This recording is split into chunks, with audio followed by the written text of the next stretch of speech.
In the dark winter of 1941, Britain stood bloodied but unbroken. The Luftwaffe's relentless raids had scorched London, Coventry, and countless towns across the south. Yet, behind the official reports and the patriotic broadcasts, another war was taking shape. A shadow war fought not for glory, but for secrecy. Within the corridors of the Air Ministry, a small and unnamed division began drawing plans for missions so sensitive they would never appear in any wartime communique. Their unofficial designation: Special Duties, Section X. Section X wasn't based in Whitehall or at any known RAF command. Its men were drawn from bomber and reconnaissance units across the country, veterans who had survived the worst of the Blitz and were willing to fly under impossible conditions. They operated out of scattered airfields in East Anglia and northern Scotland, stripped of insignia and records. Even their commanding officer, Group Captain Alistair Greaves, answered only to a single line on the Air Ministry ledger: Special Operations Liaison. Their task was simple in principle, yet perilous in execution. Strike targets that could not be acknowledged publicly. Intelligence gathered by the fledgling British Scientific Intelligence Unit, the same men who would later help uncover the V-weapon program, suggested that the Germans were developing advanced systems deep within the Reich. The problem? These locations were far beyond the range of conventional bombers in 1941. To reach them, the RAF needed new tactics and aircraft. The de Havilland Mosquito, barely entering service at the time, was chosen for its exceptional speed and altitude. Stripped of all defensive guns and painted in dull grey, these aircraft flew in pairs or trios, sometimes under code names that changed after each sortie. One mission brief simply read, Peenemünde, observe, disrupt, disappear. The men who flew these missions were told little. Squadron leader Douglas Duke Harris, one of the few surviving pilots later interviewed in 1959, recalled, "We weren't given a target map, just a latitude, longitude, and the instruction to destroy anything resembling a launch platform. We knew it wasn't a munitions dump or a rail yard. It was something different, something they didn't want anyone to know existed." By early 1942, these ghost raids became the talk of nearby squadrons. Crews noticed that certain aircraft never returned, yet no casualty reports were filed. Ground crews swore they watched Mosquitoes take off from side runways that weren't listed on base maps. The official RAF record books contained no serial numbers for them, no mission codes, as if the planes had never existed. The first major strike, later whispered about as Operation Hydra Precursor, was planned for the night of March 14th, 1942.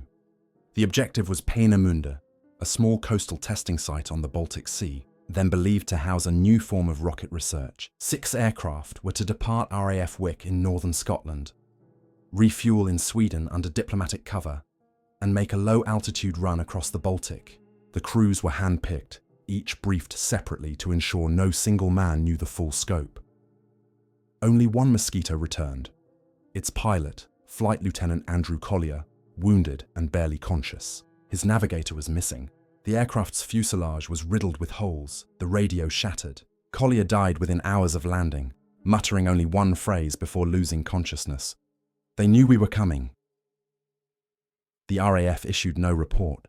The next morning, the aircraft wreckage was removed from Wick under the cover of darkness, and witnesses were reassigned to distant posts. Officially, no flight had departed that night. Yet weeks later, Swedish fishermen reported seeing burning aircraft falling into the Baltic, and a German coastal defense log from the Peenemünde region recorded unidentified aerial attacks on the same date. In post-war years, historians tried to verify these accounts, but the Air Ministry archives offered nothing. The earliest official record of a Peenemünde raid dates to August 1943, a full 17 months after Collier's flight. Still, the 1942 event persists as a rumor in RAF veteran circles. A mission erased for reasons no one has explained. Was it a failed attempt to strike before the Allies had solid proof of the V2 program? Or did the British government suppress the story to avoid revealing how deeply they'd violated Swedish neutrality? The truth remains elusive. One file, declassified in 1987 under the name Special Duties Northern Command, contains a cryptic handwritten note. Hydra was not the first. It was the one they admitted. For those who study the secret history of the skies, this note stands as the first trace of a hidden campaign, 5 missions in total, carried out by men whose names never appeared in medals lists, whose planes were never logged, and whose sacrifices were buried beneath the bureaucratic fog of war. And as Britain celebrated its public victories in the skies over Europe, Section X continued its invisible war, preparing for the next raid that would vanish into silence. The frozen Baltic winds carried an eerie silence over Peenemünde in late 1942. Official records describe it as a remote testing ground for the Luftwaffe's Experimental Research Division, but to British intelligence, it was something far more dangerous. A cradle of new German weapons that could alter the war's course. The first secret strike, Operation Hydra Precursor, had failed to make headlines, but its disappearance haunted the Royal Air Force. Inside the Air Ministry's sealed corridors, whispers spread of a second attempt, one that would cross the threshold between reconnaissance and sabotage. The project fell under the joint control of British Scientific Intelligence and the Directorate of Combined Operations. It was codenamed Operation Castor, though in most documents it was simply referred to as Mission 2. The objective: infiltrate Peenemünde again, this time not to observe, but to destroy key components of what analysts believed to be a long-range missile system. At this point in the war, the RAF's public focus was on the 1,000-bomber raids over Cologne and Essen. The skies above Germany burned nightly under the massive strategic bombing campaign. Yet in the shadows, smaller teams prepared for missions that would never be acknowledged. The Castor Flight was formed. 6 Mosquitoes and 2 modified B-17s, repainted in RAF livery, stripped of identification markings. Their crews were hand-picked from the most disciplined squadrons of Bomber Command, men like Flight Lieutenant Colin Reeves of No. 105 Squadron, and Navigator Officer Peter Wainwright, whose detailed journals later surfaced in 1978 and revealed chilling fragments of the mission.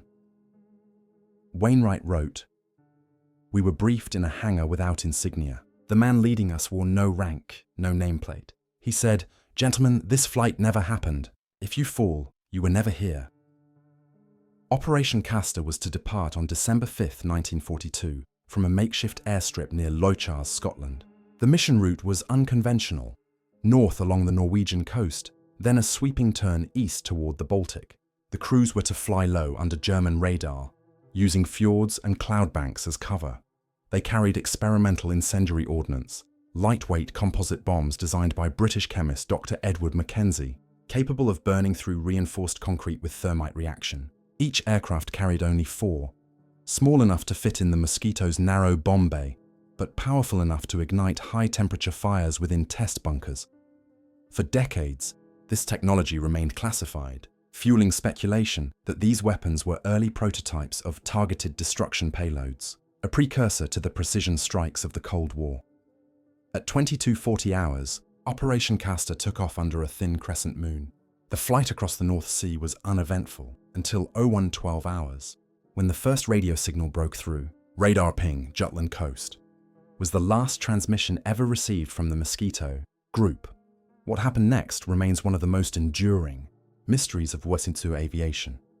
In a 1946 interrogation, transcript of a captured German radar officer, Oberleutnant Franz Reich, there is mention of a brief, intense air incursion over the Euston Peninsula around the same date. Reich described small fast bombers, unlike any Heinkel or Junkers model, that penetrated air defences and dropped incendiaries over the new test sites. He reported that one of the bunkers burned for hours before the fire was contained. Yet, no German report identifies the attackers as RAF, and no British document confirms the mission occurred. In official archives, the only note is a brief log entry from the Air Ministry's Scientific Intelligence Branch dated December 10, 1942. Anomalous combustion reported at P facility. No further verification possible. 2 months later, photos from Swedish reconnaissance flights showed damaged structures at Peenemünde, including a destroyed hangar later confirmed to have housed components of the V-2's liquid fuel system. Still, no public recognition of British involvement ever followed. What lends this story its haunting weight is what came afterward. In 1943, an internal RAF memo listed several crewmen, Reeves, Wainwright, and 3 others, as missing non-operational flight. This classification, non-operational, was a bureaucratic term for missions the government would not acknowledge. When historian Anne Fellows unearthed this list in 1989, she noted, "The RAF never admitted any pre-1943 raid on Peenemünde, yet these names appear months before Operation Hydra. It's as if someone wanted the truth to vanish, neatly, bureaucratically." Adding to the enigma, a single Mosquito was reported landing in neutral Sweden on December 6th, its pilot severely burned. The aircraft bore no identification. Swedish officials quietly handed the survivor over to British authorities via Stockholm. His name and fate remain unknown. Did Operation Castor succeed? Evidence suggests partial success. One facility burned, another damaged, yet at a terrible cost. The men who flew never returned, and their mission became an unspoken chapter of the air war. The RAF's silence raises enduring questions. Were these raids intentionally hidden to protect intelligence sources, or to conceal diplomatic violations of Swedish and Norwegian neutrality? Some scholars suggest even deeper motives, an attempt to prevent the Soviets from learning of Britain's early knowledge of German rocketry. As one unmarked file recovered from the UK National Archives reads in red pencil, all records of preliminary Hydra operations are to remain sealed under Section 30, National Embarrassment. For decades, families of those lost received no answers, only a single line from the Air Ministry. Missing on service, presumed dead. But the scorch marks on Peenemunde's hangars, visible in aerial photos months before any acknowledged bombing, tell a different story, one written in fire and silence. And as 1943 dawned, new orders began circulating among RAF's shadow units. Their next destination would lie even farther north, a frozen coast where another secret weapon was rumoured to be taking shape. By the spring of 1943, whispers of a new German weapon had reached every Allied intelligence channel. While the world's attention centred on the bombing of the Ruhr and the fierce battles in North Africa, a quieter, deadlier story was unfolding far to the north, in the icy fjords of occupied Norway. Intelligence intercepts suggested that the Nazis were producing heavy water, a key component in the development of an atomic weapon, deep within a facility near Rjukan. The British had already launched several covert operations to disrupt it, including the famous commando missions of Norwegian saboteurs under Operation Grouse and Gunnerside. But what few outside classified circles knew was that the Royal Air Force had prepared its own secret plan, one so sensitive it would never appear in post-war records. The mission was codenamed Operation Silent Forge. Silent Forge wasn't an ordinary bombing raid. Its target, the Vemork plant, sat high in a mountain valley, its approach hemmed by steep cliffs and heavy anti-aircraft batteries. Traditional bombing runs had proven disastrous, too visible, too costly, and too imprecise for such a narrow target. In response, a specialized group of RAF aircrews was assembled, drawn from No. 6117 Squadron, the same unit that would later become legendary as the Dambusters. But unlike Operation Chastise, Silent Forge's existence was never publicized. Its purpose was to deliver a small number of prototype penetrator bombs directly into the heavy water production chambers, crippling German research without drawing attention to Allied knowledge of the site's purpose. Preparation for the mission began in February 1943 at RAF Lossiemouth in northern Scotland. The crews trained under extreme secrecy, flying at treetop height through the cairngorms to simulate the Norwegian fjords. Their aircraft were modified Avro Lancasters, each stripped of identifying codes and painted in matte grey to blend with night skies. Wing Commander Harold Kinross, one of Bomber Command's most respected tacticians, led the operation. His diary entry, dated February 18, 1943, later discovered among his personal effects, read simply, "This is not Chastise. This one we won't be able to talk about." On the night of March 21, 1943, 4 Lancasters took off from Lossiemouth, accompanied by a pair of Mosquito Pathfinders. Their route would take them over the North Sea, skirting the Shetlands and turning southeast toward the Norwegian coast near Egersund. Weather reports predicted heavy snow and limited visibility, conditions both dangerous and ideal for concealment. Radio contact ceased 20 minutes after crossing the coast. According to post-war Norwegian accounts, several residents of Telemark reported hearing aircraft engines overhead around 03:00 hours, followed by distant explosions near Rjukan. German occupation forces, however, denied any such event. 2 days later, pieces of wreckage washed ashore near Stavanger. Aluminum fragments marked only with serial numbers later traced to aircraft not on record. The RAF made no announcement, no casualty list, and no mention of Kinross or his crew. It was as if Operation Silent Forge had never existed.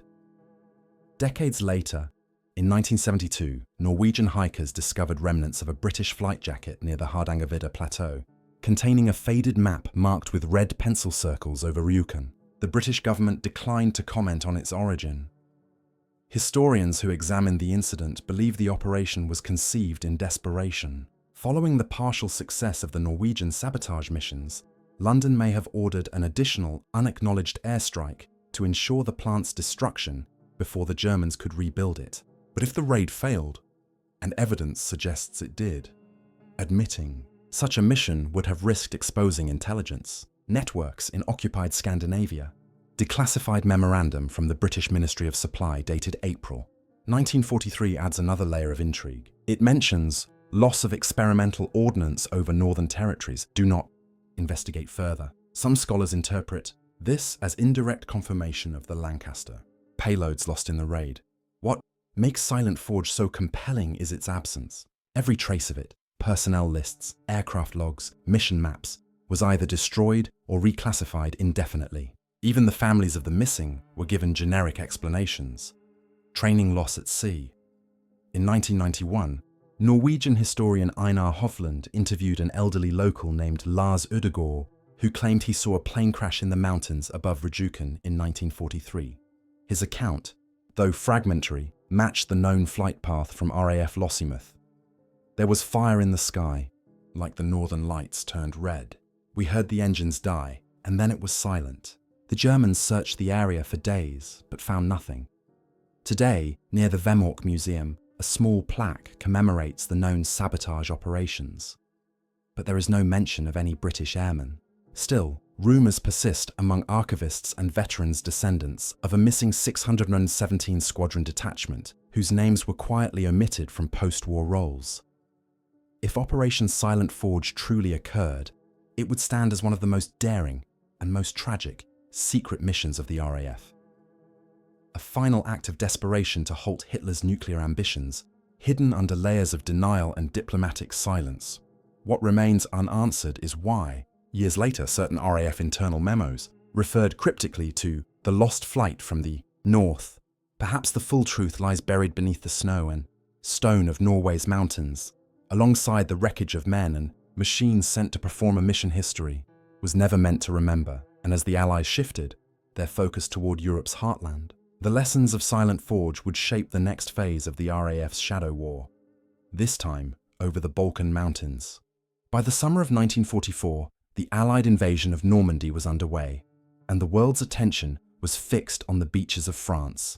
Yet far from the headlines, in the fractured mountains of the Balkans, another war raged in secret, one of spies, sabotage, and unrecorded air raids. The official story tells of British Special Operations Executive, SOE, agents aiding resistance fighters across Yugoslavia and Greece. But buried beneath that history lies another account of a clandestine RAF mission known only to a handful of men, Operation Blackthorn. Blackthorn was conceived in June 1944 after intelligence intercepts from Cairo and Bari revealed a troubling pattern. German convoys, retreating through the Balkan interior, were transporting crates marked with scientific insignia from the Reich Research Center in Vienna. MI6 believed these shipments contained blueprints and materials for advanced radar and weapons systems, possibly intended for relocation to fortified sites in the mountains of Bosnia. To intercept them, a covert strike was authorized, not by the War Cabinet, but by a joint cell of the SOE and RAF Middle East Command. The mission brief was simple on paper, impossible in practice: destroy the convoy and erase any trace of Allied involvement. The Germans could not know the British were operating so deep in the region, as Yugoslavia's internal politics were already delicate, split between Tito's communist partisans and the royalist Chetniks. A direct British air assault could fracture an already unstable alliance. Thus, the Air Ministry turned to No. 148 Squadron, the Special Duties Flyers based at Brindisi, Italy. These were veteran airmen accustomed to night drops and resistance supply runs. Men used to flying alone, without fighter escort or acknowledgement. Their aircraft of choice was the short Sterling, heavily modified for extended range and low-altitude navigation. According to a recently declassified operations ledger, 6 Sterlings and 2 Mosquitoes were prepared for an unlisted sortie on the night of July 12, 1944. The target area, a narrow mountain pass near the town of Visegrad, Bosnia. The codename Blackthorn appeared only once in an internal RAF memo dated 2 weeks earlier. High-value convoy, intercept under total deniability, priority, utmost secrecy. Among the crew was Flight Lieutenant Bernard Barney Matthews, a 27-year-old navigator from Kent. His personal journal, recovered decades later from family archives, contained one chilling line dated July 10th. "We are to fly where we're not supposed to exist. No flags, no log, no glory." At 22:15 hours, the aircraft departed Brindisi under heavy cloud cover. Their course took them across the Adriatic Sea, over the Dalmatian coast, and inland through the mountainous terrain of eastern Bosnia. They flew dangerously low, hugging the terrain to avoid German radar. Somewhere over the Drina River, the squadron split. Half continued toward the convoy route, while the others circled in a holding pattern to act as decoys. Local witnesses would later describe a night unlike any other. In a 1946 Yugoslav police report from Visegrad, several farmers recalled seeing bright flares falling from the clouds and engines roaring like thunder through the mountains. Minutes later, a series of explosions echoed across the valley. Then, silence. The next morning, German patrols discovered what remained of a supply convoy: shattered vehicles, burning fuel drums, and melted equipment that looked unlike any conventional cargo. However, they found no trace of Allied aircraft. The official Wehrmacht communique attributed the incident to enemy partisans employing captured explosives, but according to intercepted German radio messages decoded by Bletchley Park, Luftwaffe search planes were dispatched along the Bosnian border the following day, seeking evidence of enemy bombers lost in the storm. None were found. What happened to Blackthorn remains one of the great mysteries of the RAF's wartime record. Of the 8 aircraft that departed Brindisi, none returned. No distress calls, no radar blips, nothing but silence. Their loss was not logged under combat, but under training accident, non-operational area. When relatives inquired, they were told the crews were reassigned. None ever came home. Years later, in 1963, a Yugoslav forestry team stumbled upon the wreckage of a Sterling bomber buried deep in a ravine near Visegrad. Its serial number had been filed off, but fragments of British instrumentation remained. The discovery was quietly reported to the British Embassy, which issued a single reply: "Aircraft not identifiable. No record on file." The debris was removed within weeks. A declassified SOE memorandum from 1945 offers one cryptic hint: Blackthorn executed with loss. Objective achieved. Debrief unnecessary. Political sensitivities remain. If the operation did succeed, it may have disrupted one of the Reich's final attempts to transfer advanced research out of Europe. Yet no medals were awarded, no citations issued, no official memory preserved. Even the name Blackthorn disappeared from internal indexes by 1947. For historians, the unanswered questions linger. Were the crews betrayed? Did the RAF strike targets beyond their intelligence brief? Or was the mission silenced to conceal Britain's covert dealings with competing Yugoslav factions? Each theory leads only to further shadows. In 1981, Bernard Matthews' niece received an anonymous parcel containing her uncle's RAF wings and a single note typed on yellowing paper. They did their duty. History is not ready. Whether genuine or not, the message captures the essence of Operation Blackthorn. A mission buried under politics, pride, and post-war secrecy. As the war neared its end, and Allied forces pressed into Central Europe, these shadow squadrons prepared for what would be their final, most audacious strikes, missions that even the victors would refuse to acknowledge. Next, the story moves east, toward the crumbling front lines of Czechoslovakia, and an operation whispered about only in the classified halls of Whitehall. Operation Nightshade.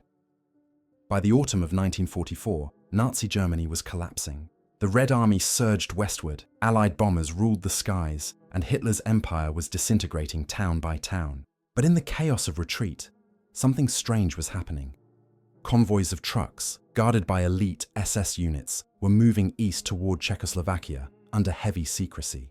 British intelligence intercepted fragments of reports hinting that these convoys were transporting advanced technology, research materials, experimental engines, and even documents tied to Germany's atomic and jet programs. It was during this shadowy final chapter of the war that the Royal Air Force undertook one of its most mysterious operations, Operation Nightshade.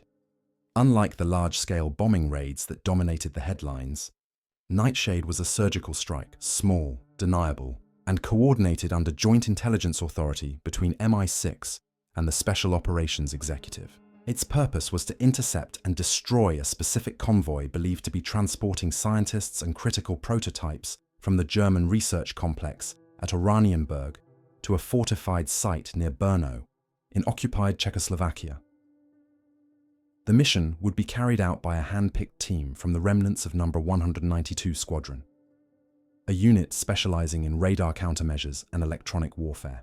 Their aircraft, de Havilland Mosquitoes, unmarked and modified for long-range, low-altitude night operations. Their orders: intercept and eliminate. No identification. No survivors.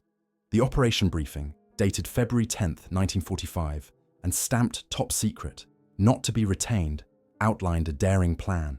The Mosquitoes were to depart RAF Faulsham in Norfolk, refuel at a forward base in Italy, and then cross the Alps to strike the convoy as it moved through the Moravian forests. It was a mission at the edge of possibility, both militarily and politically, as Czechoslovakia lay within the area increasingly controlled by advancing Soviet forces. Wing Commander Lionel Drake, the man chosen to lead the flight, recorded his final notes in a pocket diary later recovered from his personal effects. "We are to erase a convoy that doesn't exist, in a country we're not supposed to be in, carrying cargo no one will admit exists. If this is victory, it's a strange sort." At 23:45 hours on February 12, 1945, 4 Mosquitoes lifted off from Foggia, Italy, under thick cloud cover. They flew north, skirting the Adriatic before turning east toward Austria.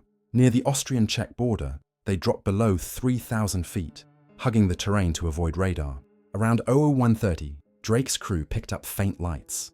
The convoy, moving slowly through a mountain pass near Zjar nad Sázavou. What happened next remains the subject of speculation and conflicting accounts. According to Soviet field reports, later declassified in the 1990s, local villagers described a sudden roar of engines, followed by blinding flashes in the night sky.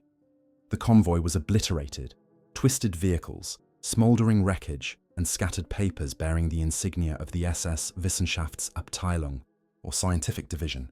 But the villagers also reported that one of the attacking aircraft had crashed nearby, its wreckage removed within days by Soviet troops. Official RAF records show nothing. The aircraft, the mission, and even the pilots are absent from all squadron logs. Yet, in 1952, a classified memorandum circulated among British defence scientists mentions loss of 1 experimental unit, probable recovery by Soviet forces. Could the Soviets have captured fragments of the same technology the British sought to destroy? Adding to the mystery in the post-war Nuremberg archives, an obscure German engineer, Dr. Otto Hesse, testified that he had been travelling east in a protected research transport when the convoy was attacked by unidentified aircraft. His words are chilling. They came out of the clouds, no markings, no warning. It was as if the sky itself decided we were not meant to reach our destination. Dr. Hesse vanished after 1946. His name appears in neither Soviet nor Allied records again. For years, Operation Nightshade was dismissed as rumour, a ghost story among intelligence officers. But in 1978, a Czech forestry team uncovered fragments of an aircraft engine in the same region where the attack supposedly occurred. The parts matched the Rolls-Royce Merlin 25.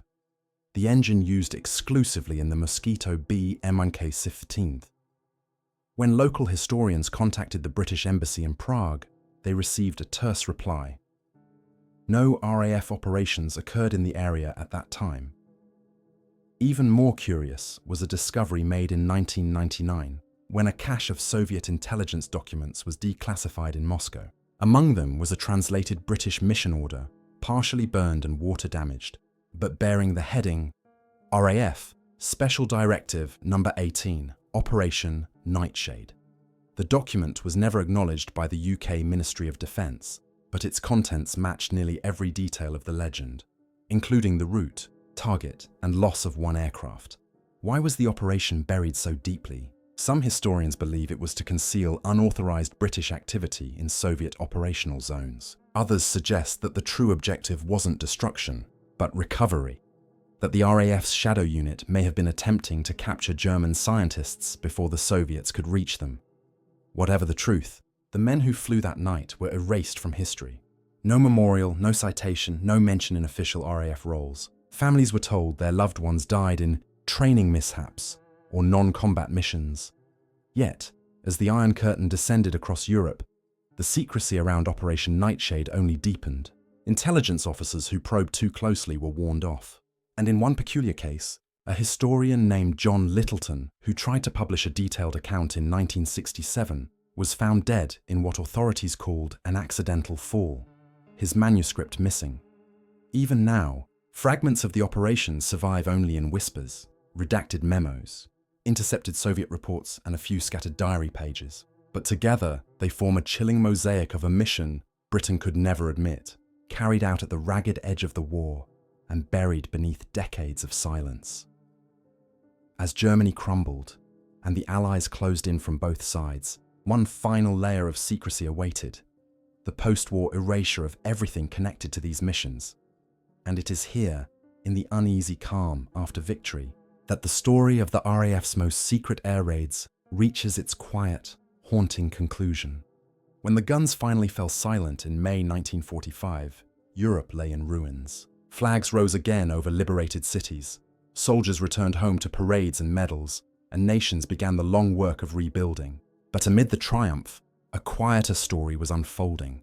A story that never appeared in newspapers, never made it into the history books, and never earned its heroes a single line of recognition. It was the story of the RAF's 5 secret air raids, missions carried out under absolute silence, buried beneath the paperwork of victory. Officially, they never happened. There were no flight logs, no commendations, no casualty lists. The aircraft that vanished were written off as training losses. The men who flew them were recorded as missing, their fates non-operational. But inside the Air Ministry, behind closed doors and sealed archives, officials knew the truth. These missions had struck deep into occupied Europe, often across political and diplomatic boundaries, targeting sites that even Britain's allies were forbidden to know about. In the early post-war years, as Europe's alliances shifted and the Cold War began to harden, the truth became inconvenient. Some of the raids, like Operation Blackthorn, had taken place in areas later absorbed into Soviet influence. Others, like Nightshade, had risked clashes with Soviet intelligence over captured German technology. Admitting to them could have jeopardized fragile wartime agreements, and Britain's carefully maintained image as the moral victor of the conflict. So, the story was buried. Between 1946 and 1950, a classified initiative known as Operation Ledger Clean quietly removed or destroyed hundreds of RAF documents related to special duties, unacknowledged operations.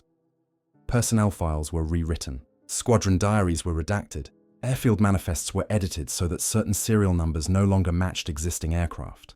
The pilots' families never knew.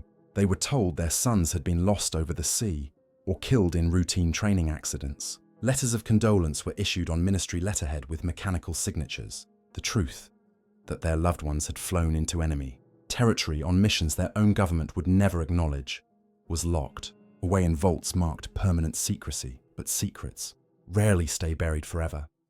In the 1960s, as historians began digging into the deeper archives of the war, fragments began to surface. A damaged microfilm reel from RAF, WIC showing a flight manifest for Operation Hydra Precursor, a set of aerial reconnaissance, photos from Norway marked unverified. Source, a declassified SOE memo referring obliquely to Blackthorn casualties.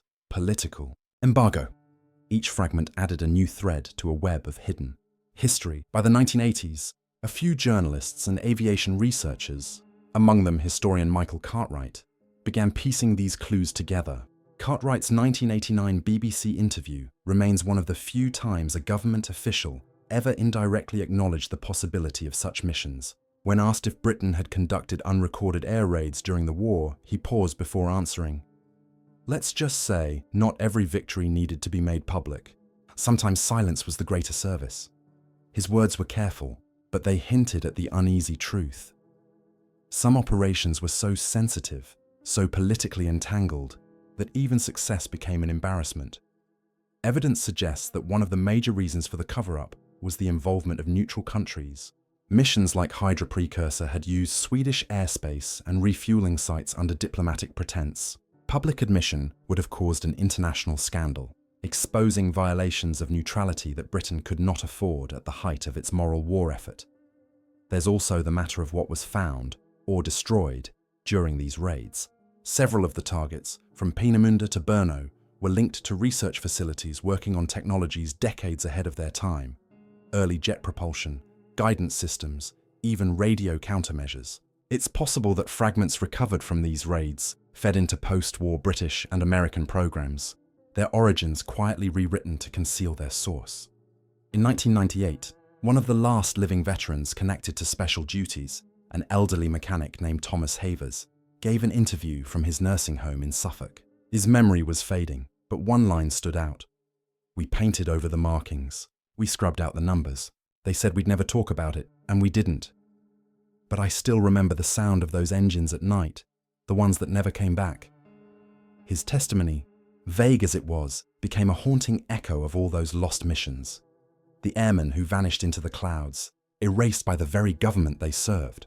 Today, more than 80 years later, the files on these operations remain largely sealed. Under the UK's Public Records Act, certain documents related to sensitive wartime foreign operations are exempt from release indefinitely. Historians who have applied for access receive the same response: material unavailable due to ongoing national security considerations. What national security could possibly remain at stake after 8 decades? Perhaps the answer lies not in what was done, but in what was discovered.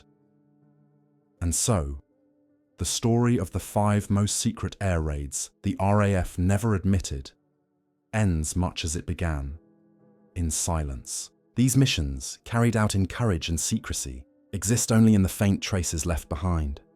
A few photographs, a handful of coded memos, the memories of men long gone. Their names are not carved in stone. Their deeds are not celebrated in museums, but somewhere in the night skies of history, their flights continue. Ghostly contrails across a war that still refuses to give up all its secrets. Because even in victory, some truths were deemed too dangerous to tell.